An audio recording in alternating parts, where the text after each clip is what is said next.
এই বাচ্চাটা কালকে ওই যে 2 পাওয়া ঠ্যাং ন্যাংরা ওই ধলা ওই বাচ্চাটা ক্যাসাল বাজাইছিল।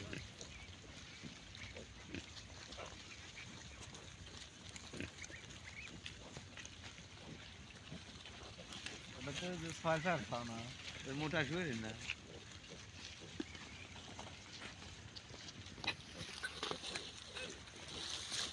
তো সকালটায় যে নিয়ে বিপদে ফেলাইলো, তখন মোবাইল কিনে নিলেন আর 5,000 টাকা নিয়ে। কিন্তু আমি কিস্তি নিয়ে ঝামেলা করে যাবো, যার কারণে আর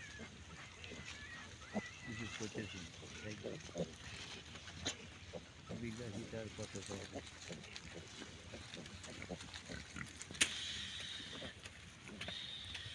এদিকে মা আমরা কেবল এদিক দুধ খাওয়াইলে, এদিক দুধ খাওয়াইলে না। এই